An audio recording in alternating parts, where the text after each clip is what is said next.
culture is a way of living of a particular group of people. Period. That's it. Nothing more. Niwajjawo ensonga ey'okubiri. Is culture adjustable and expanded? Culture esobola okukendezebwa oba negaziibwa? Yes, it can. Nga kisinziira ku generation omuntu gy'alimu. For example, generation gye tulimu, omwana alina akkirizibwa okulaba obukyamu bwa kitaawe oba nnyina. Yes, 100%. Naye nga the then generation kyali kibi nnyo nga kive. Twebuuza omwana Abba yavudde ku kiyagambye abeetoolodde taata wange just bamubalamu kukola ssente. Naye taata wange alina ekizibu amaze nakyo ebbanga n'abasawo bamugamba bw'akontinuwinga nakyo bamuwa emyaka 2, he will lose his life. Omwana yakyogeredde mu bulumi oba okuluzinga taata we. Yagenza okiraba nga tewali afaayo. Naye ekyewuunyisa, some pregnant bloggers, waliwo ba bloggers ng'olabira ddala nga basajja bakulu, they look to be exposed, mbo bamuddako omwana bamukuba. Thanks to God omwana yaba reasons. Ne tutegeera muno some bloggers are just like that. Ffenna tuyina abaana. Bw'oba tonnamufuna ojja mufuna.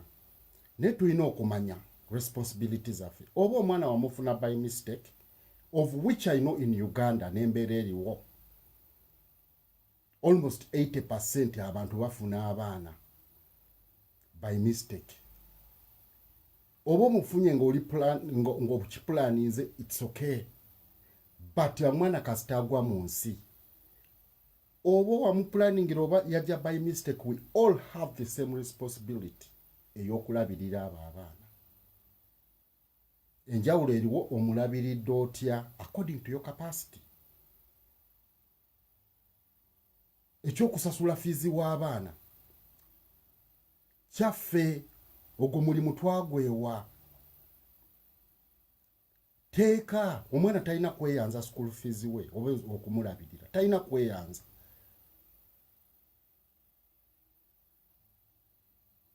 I mean, yes, alina okweyanza, naye si kyatteeka kubanga teyateesa nawe okumuleeta mu nsi muno. Ogwo mulimu wagwewa, tewali yakutuma. You did it out of your conscience. Omwana kyalina okwebazaako omulabiridde bulungi. Bw'omulabirira obubi mu ngeri embi, era alina right ey'okukola ki? So, eri abo bonna babadde ba blaming oyo omwana.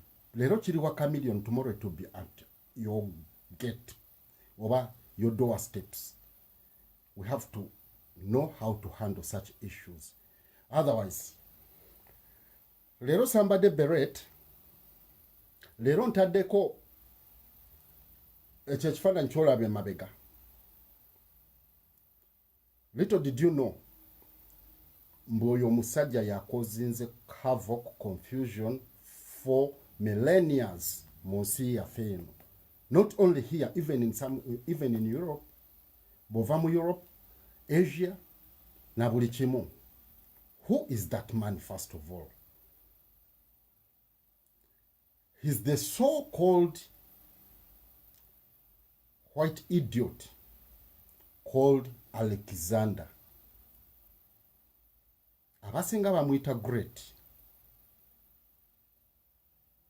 But he's never great to Africans. Tugenda kumanya gye yava. The storybook is very, very big, but I decided at least to point out the most important things to know about him before we continue to the second phase. He's the figure that confused Africa not until you know the truth. Mukatonda baganda bange tetuja kuterera ne politics wafu walero. They are the guys kuba tusikira bisikire. Well, Alexander, no one can tell you his origin. The history we are given are limited just to Alexander the Great. But funaka pen, if at all you can, get a pen and a book, at least jamwe binakugasa. Who is Alexander the Great, first of all? Before his existence, there existed a man called Philip of Macedonia. He was a king in Europe. Philip of Macedonia, it was the year 359 BC. Philip he faced a serious defeat, a major defeat to Hilarius. There's a country in Europe which was called Hilarius. Then Macedonia, by that time, it was in a serious political and military turmoil. Philip immediately set about to bring back the lost parts of Macedonia to Hilarius. Then it came to year 358 BCE, thus before this common era. As an African, I call it before this common era. Naye osanga in some European books, they tell you BCE says what? In your language? Yeah? Before coming of what? Oba bichi bichi, but it's BCE, before this common era. I want you to note that. Philip revenged on Hilarius, on Hilarians, and defeated them. In order to strengthen his power as a king, he had to bring Upper Macedonia to Lower Macedonia. But he had to do a major thing. The most important thing Philip did, yatandika intermarriages. As a king, buli territory gye yayagalanga yagendangayo n'awasa. Ate yawasanga balangira. Philip we yawasa bakazi bangi. But the most important marriage Philip gye yakola, the most important one, was marrying a woman called Olympus. Olympus gave birth to a boy child called Alexander, this man behind. Philip had a lot of political and military ambitions by then. Nga bwe yawangula, Philip yatuuka ekiseera nga afunye amaanyi n'agamba kati tuyina okuzimba ejje ery'amaanyi, tuyina okugaziya territory, tuyina okukola buli kimu okulaba amaanyi gaffe nga gabeerawo for years to come. He decided to practice. Philip kye yakola ekirala,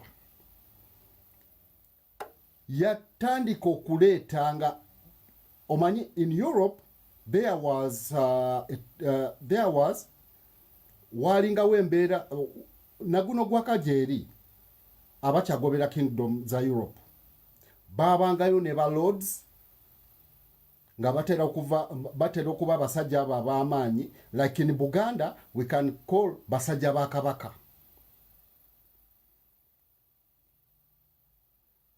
Philip yagenda n'atandika okugyayo abaana baabwe. He got the sons of those lords.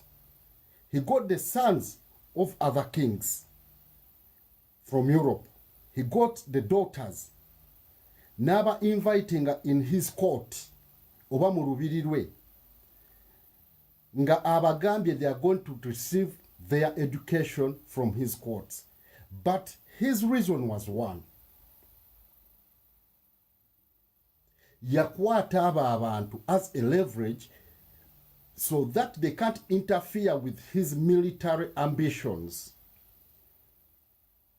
Nga babeerayo nga basibe naye nga tebamanyi mbu basibe, n'abatraininga n'amaanyi. They became very powerful youth army. Mwe mwavanga ba commanders be yakozesa mu his military ambitions. Philip became so powerful, and in the Council of Corinthians he decided, he brought up a strategy of ruling other countries or foreign lands. That happened in the Council of Corinthians. Kat King Philip declared a war on Persia. Bwe yadeclaring olutalo eri Persia, he sent a large number of troops. Ekyo kyahapeningawo after some time nga mutabani wo, this one behind Alexander, the so-called Alexander the Great, nga afuuse w'amaanyi military wise, well trained, nga ye commandant waga maje, the force he sent in Persia. While they were in Persia, part of the troops that were sent in Persia gakolanganga gambega. That's where they came to know about northeastern Africa, that's Egypt. Bazaya mawulire ewa King Philip. Whereas these ones were busy pursuing Persia, some went back with good news to Philip. Nga balabye mu Africa, northeastern Africa, architectural advancement yaliyo, leadership yaliyo yali organized under the pharaohs, waliwo empisa ennungi, industrialization, nga trade eyaliwo ngeri well organized. When they took back the story to Phillips, or the intel to Phillips, King Phillips declared that I need that land.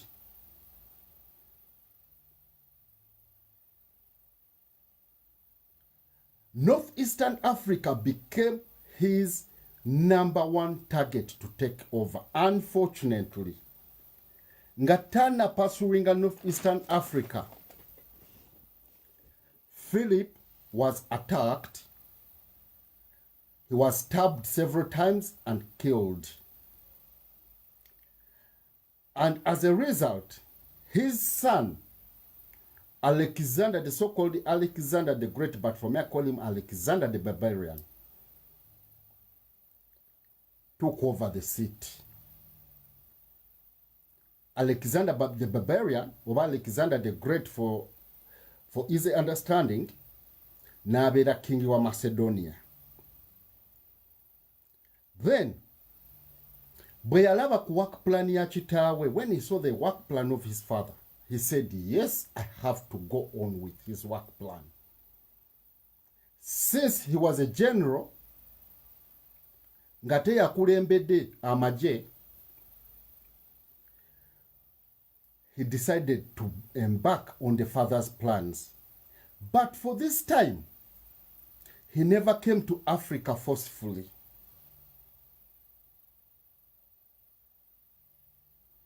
Alexander the Great, bwe yajja mu Africa, he came in a friendly manner.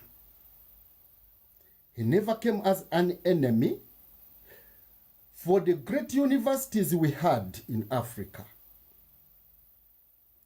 for the great libraries that had a lot, more than 1.2 million books, ezaali zikwatagana ku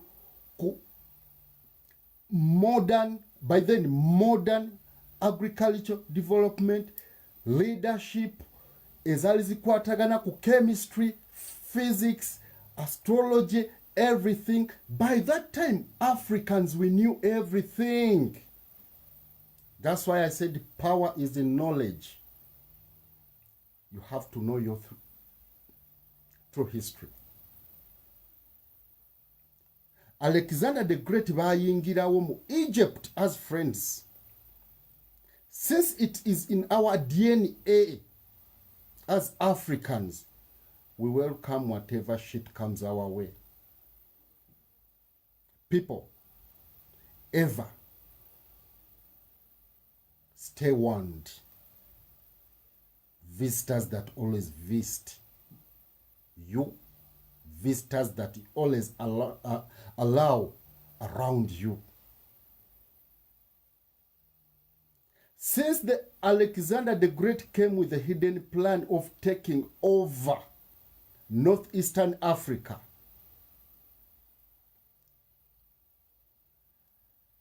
he decided to orchestrate the takeover from inside out. What happened next?